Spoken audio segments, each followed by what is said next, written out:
नमस्कार, खबर भारत देख रहे हैं आप और मैं हूं आपके साथ राखी। हमारा खास कार्यक्रम कृषि मंथन में आप सभी का स्वागत है।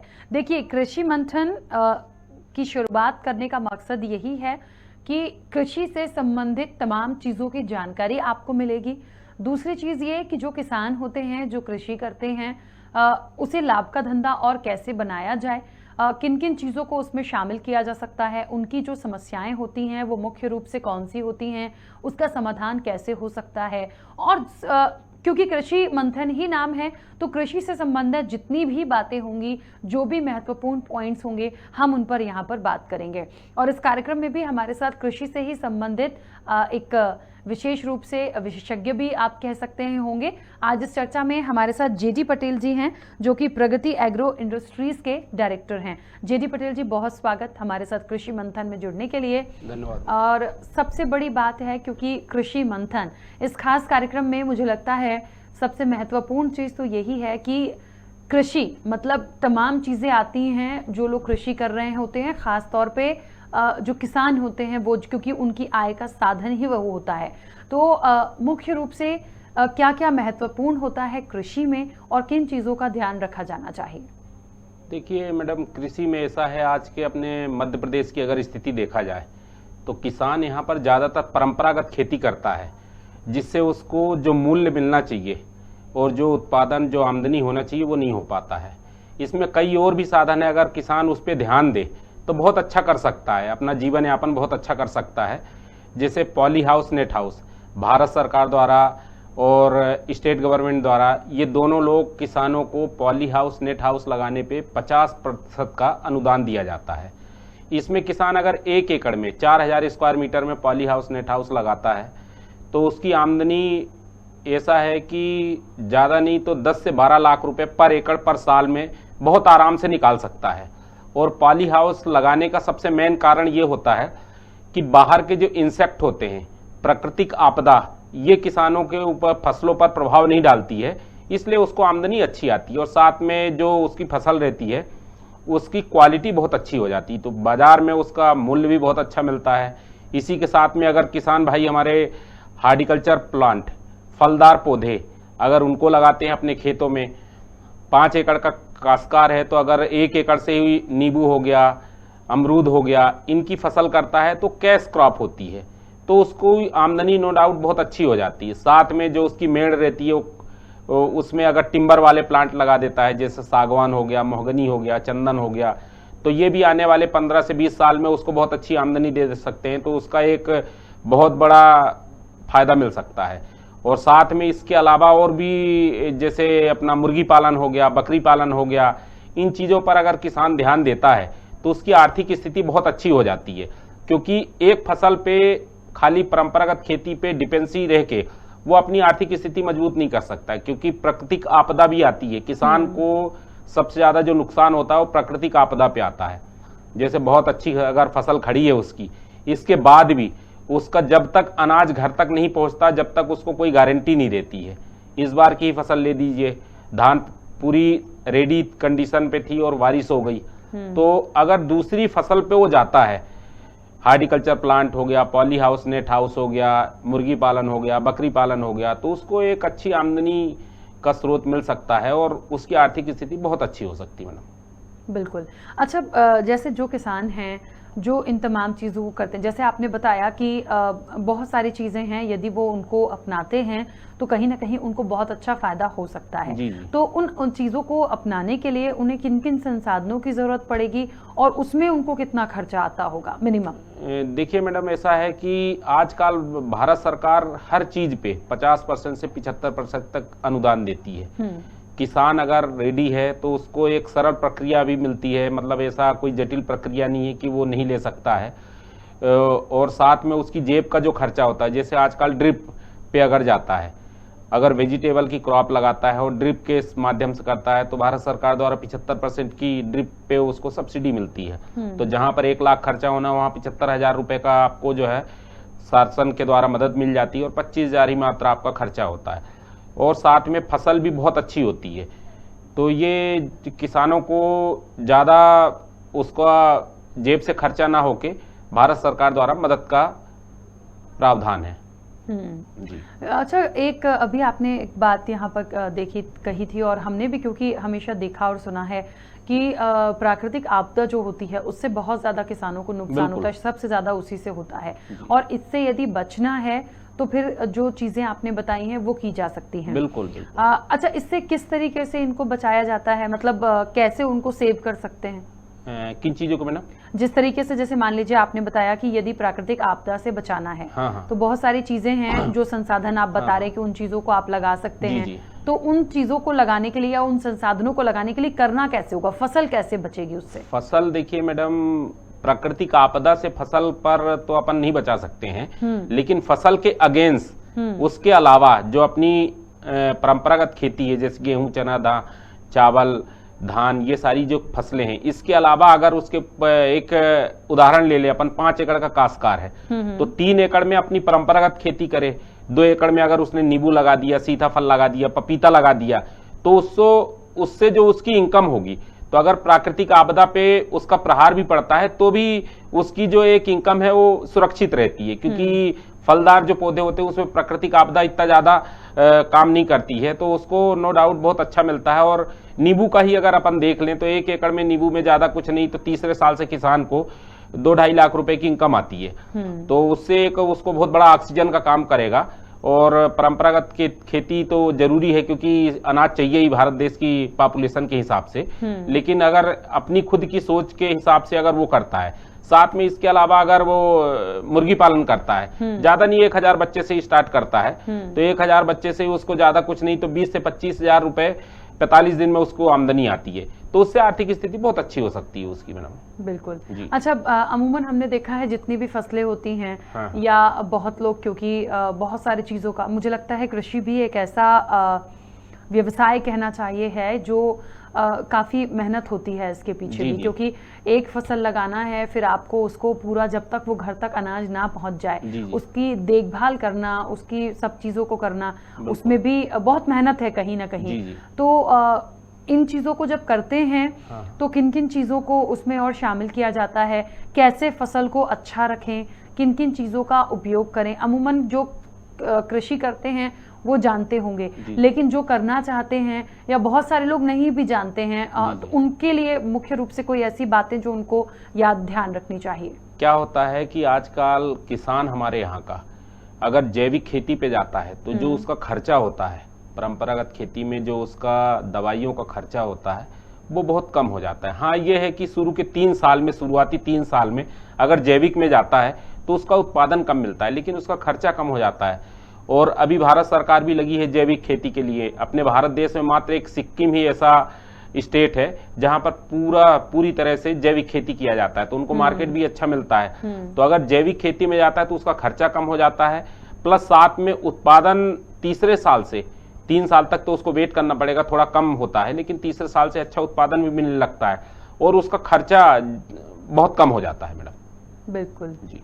कृषि में हमने देखा है भारत देश का नाम कृषि के नाम से बहुत जाना जाता है, और अमूमन ये आपने बिल्कुल एक बात ठीक बोली थी कि हम पूरे भारत देश की यदि बात करें तो अनाज जितना जाता है उसके हिसाब से कृषि होनी है।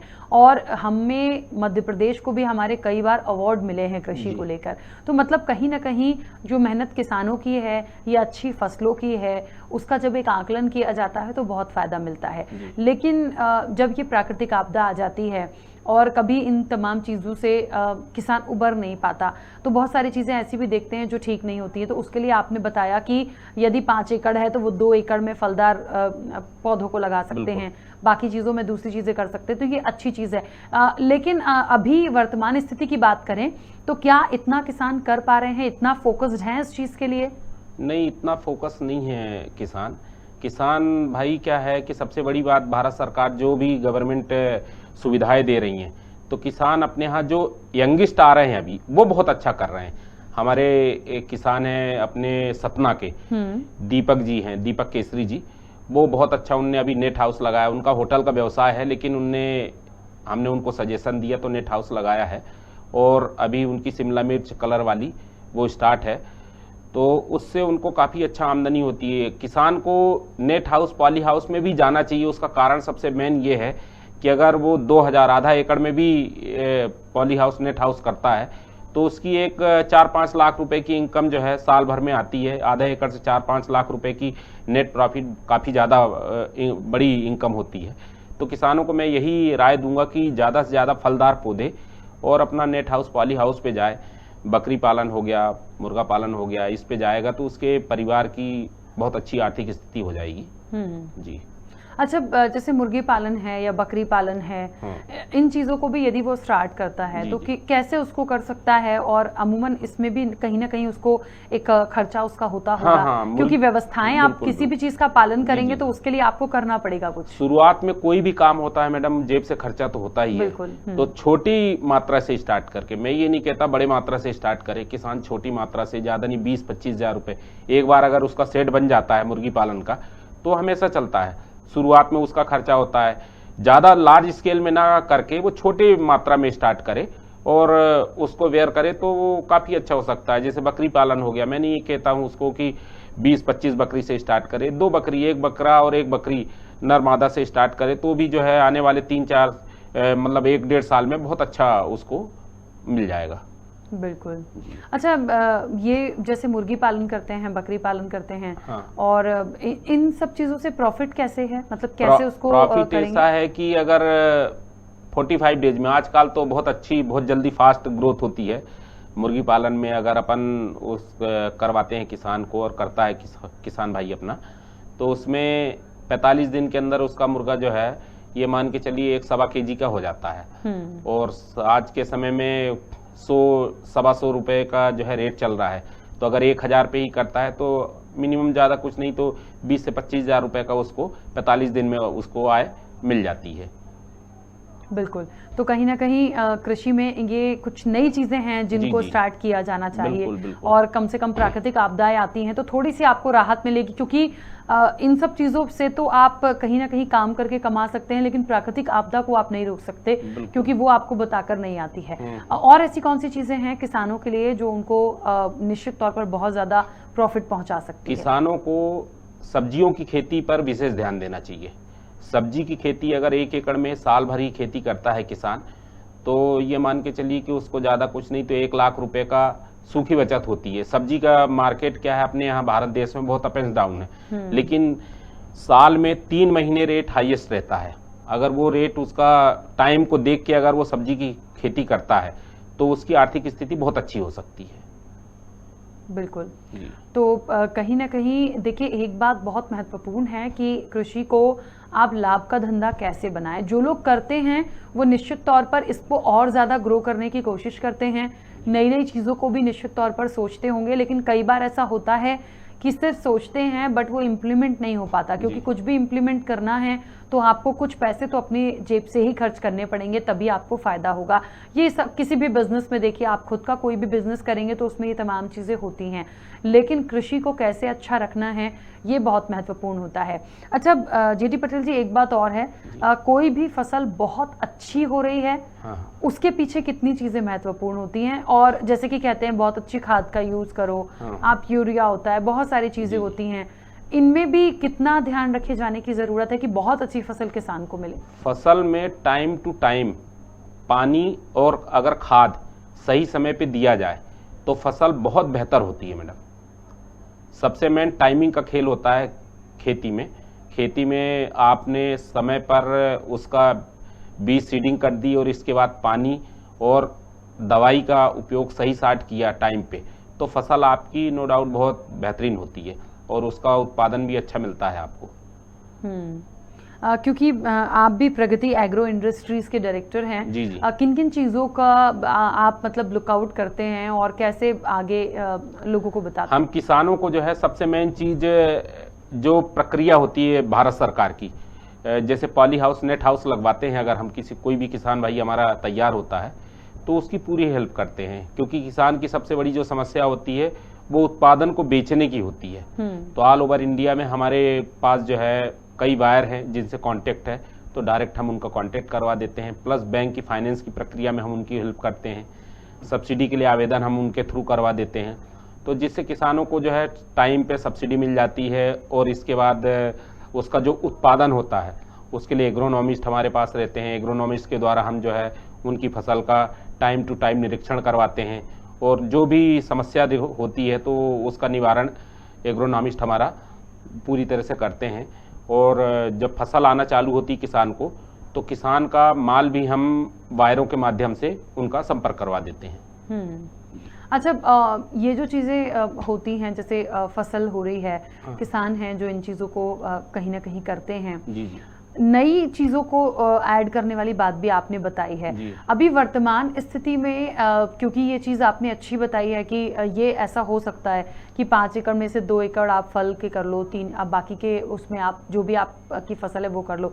ऐसा कितनी जगह पर हो रहा है, या ऐसा कितना ज़्यादा किसान अभी कर रहे हैं, या ये शुरुआत है, कभी सोचा उन्होंने? अब किसानों के अंदर जागरूकता चालू हो गई है मैडम। अगर अपन मालवा क्षेत्र देखें तो मालवा क्षेत्र में स्टार्ट है, बुरहानपुर एरिया जो है अपने यहाँ वो अच्छा है, छिंदवाड़ा में सब्जियों की खेती बहुत अच्छी होती है। लेकिन अभी जो अपना भोपाल के सराउंडिंग हो गया या जबलपुर एरिया हो गया, कुछ किसान कर रहे हैं, गिनती के किसान। लेकिन अगर इसको एक किसान को देख के जब एक को फायदा होता है तो दूसरा किसान भी उस पर अग्रसर होता है। ये कार्यक्रम चल रहा है, तो अब आने वाले समय में 5 से 10 साल में बहुत अच्छा हो जाएगा। किसान देख के ही काम करता है। एक अगर किसान भाई को अच्छा फायदा होता है तो दूसरा भी किसान उस पर काम करता है। अभी अपने जबलपुर क्षेत्र में मटर की खेती काफी ज्यादा मात्रा में होती है, तो मटर की खेती में प्रोसेसिंग पे भी काम करना चाहिए भारत सरकार को। मेरे हिसाब से प्रोसेसिंग पे अगर काम करती है भारत सरकार ने नियम निकाला है, लेकिन अभी किसान जागरूक नहीं है उसके मामले में। तो इस पे अगर काम करता है तो किसानों को एक फिक्स जो उसका कीमत होती है फसल को वो मिलेगी, और साथ में आय का साधन भी उसका बढ़ जाएगा। क्योंकि उसको सबसे मेन किसान, हमारे किसान भाई को जो सबसे बड़ी दिक्कत होती है वो माल को बेचने की समस्या होती है। कोई भी नई चीज लगाता है तो यही सोचता है कि हम बेचेंगे कहाँ, जबकि आजकल जो है नेट का जमाना है, बेच सकते हैं। यंगिस्ट लोग जो अभी आ रहे हैं वो काफी अच्छा कर रहे हैं मैडम। अपने रायपुर में एक महिला है तो वो भी बहुत अच्छा कर रही हैं, और अपने जबलपुर साइड भी बहुत अच्छा चल रहा है। मालवा क्षेत्र में काफी अच्छा चल रहा है। कैसे इन चीज़ों को किसान जैसे करते हैं? मान लीजिए इस चीज़ में भी यदि कुछ लोग हैं उनकी फसल बहुत अच्छी हुई है, बट कई बार देखिए हमेशा नहीं होता कि हमेशा आपको बहुत फायदा मिल जाए। कई बार थोड़ा सा नुकसान भी हो जाता है। फसल आपकी पूरी बिकी है या नहीं बिकी है, बहुत सारी परेशानियां हम किसानों की देखते हैं कि एक्चुअल में जो कीमत मिलनी चाहिए वो भी कई बार नहीं मिल पाती है। यदि हम सरकारी माध्यम से देखें, जो मंडियों में भी किसान जाते हैं, तो उन लोगों के लिए क्या कुछ किया जा सकता है? उनके लिए कोई सुझाव आपका? भारत सरकार का जो समर्थन मूल्य है उसके अलावा भी किसानों को काफी परेशानी उठाना पड़ता है। और जो उनका रेट होता है, क्योंकि अगर मंडी में जाते हैं तो उसमें क्वालिटी के हिसाब से फिर वहाँ पर उनको परेशानी झेलनी पड़ती है। तो अगर सब्जियों की खेती करता है किसान तो उसको काफ़ी अच्छा रेट भी मिलता है, और सब्जी की साल भर किसी भी क्रॉप का, किसी भी सब्जी का रेट कम नहीं होता है, अप एंड डाउन रहता है। लेकिन अगर साल भर कोई भी फसल लगाता है वो सब्जियों की, तो ये मान के चलिए कि अगर 3 महीना अगर उसको अच्छा मिलता है रेट, तो बहुत अच्छी आर्थिक स्थिति हो जाती है उसकी। बिल्कुल। अच्छा, और ऐसी कौन सी महत्वपूर्ण बात है जो कृषि से संबंधित है और किसानों को ध्यान रखना चाहिए, या जो इस व्यवसाय में जाना चाह रहे हैं उनके लिए उपयोगी होगी? किसानों को सबसे पहली चीज तो ये कि किसान के लिए सबसे मेन जरूरी चीज है पानी। पानी एक ऐसा साधन है कि अगर खेत में पानी है उसके तो फसल बहुत अच्छी होगी, लेकिन उस पानी का यूटिलाइज अगर सही साट करता है, जैसे ड्रिप टपक नली सिस्टम से अगर करता है, साथ में अगर मल्चिंग अपनाता है, मल्चिंग एक पॉलीथीन का कवर्ड होता है जिससे फसल को ग्रोथ बहुत अच्छी मिलती है, खरपतवार नहीं आते हैं, प्लस पानी जो है बहुत कम मात्रा मिलता है, और उसी उत्पाद की क्वालिटी बहुत अच्छी होती है। तो मेरे हिसाब से अगर हर किसान भाई मल्चिंग और ड्रिप पे काम करता है तो उसको आने वाले समय में, क्योंकि पानी का स्रोत ऐसा है जितना अपन निकालेंगे उतना कम होगा वाटर लेवल। और साथ में किसानों को एक राय मेरी तरफ से एक और भी सुझाव देना चाहूँगा कि अगर 10 एकड़ का काश्तकार है तो आधा एकड़ में उसको तालाब जरूर बनवाना चाहिए। उससे पानी का रिचार्ज होगा, साथ में मछली उसमें अगर पालन करता है तो एक अतिरिक्त आय उसको वहाँ से प्राप्त होगी। तो ऐसे करके वो अपनी निश्चित तौर पर ग्रोथ कर सकते हैं। बिल्कुल, देखिए वाकई में बहुत महत्वपूर्ण पॉइंट्स थे, क्योंकि कृषि पूरे भारत देश की यदि हम बात करें बहुत महत्वपूर्ण मानी जाती है। मध्य प्रदेश की हम बात करें तो कई बार कृषि कर्मण अवार्ड हमें मिल चुका है। तो कहीं ना कहीं जो देश के किसान हैं, जो अन्नदाता जिनको कहा जाता है, वो बहुत कुछ कर रहे हैं और कई बार इसके लिए संघर्ष भी करते हैं जब उनको उचित मूल्य नहीं मिलता या उत्पादन जो वो कर रहे होते हैं उसका उनको प्रॉपर प्रॉफिट नहीं मिलता। क्योंकि देखिए उनको बहुत सारी चीज़ों से गुजरना होता है, उतार चढ़ाव उनके साथ भी होते हैं। तो सरकार की तरफ से जो चीज़ें हैं वो उनके लिए प्रॉपर की जाएं, और सरकार यदि करती है, पर कई बार हमने देखा है कि खुश नहीं होते हैं किसान, और फिर हम बहुत सारी चीज़ें अभी देख ही रहे हैं अपने देश में। तो लेकिन फिर भी कैसे वो और अच्छा कर सकते हैं, किन चीज़ों का वो ध्यान रखें, इस पर हमने बात की थी। जेडी पटेल जी, बहुत शुक्रिया इस प्रोग्राम में जुड़ने के लिए और पूरी बातचीत करने के लिए। तो उन्नत खेती की विधियों पर पूरी तरीके से हमने बात की है। कृषि मंथन में कृषि से संबंधित बात होती है। आज जिस तरीके से बहुत महत्वपूर्ण चीज़ें निकल कर आई हैं कि कैसे आप एक फसल के साथ दूसरी फलदार खेती भी यदि आप करना चाहें, पौधे लगाना चाहें तो आप लगा सकते हैं। उससे कहीं ना कहीं आपको जो प्राकृतिक आपदा आती है उससे कहीं आपको राहत मिलेगी और एकदम से नुकसान आपको आर्थिक रूप से नहीं होगा। अच्छी पहले मुझे लगता है बहुत सारे लोगों को जो कृषि में काम कर रहे हैं उनको ये करना चाहिए। कृषि मंथन में आज इतना ही, दीजिए इजाजत, नमस्कार।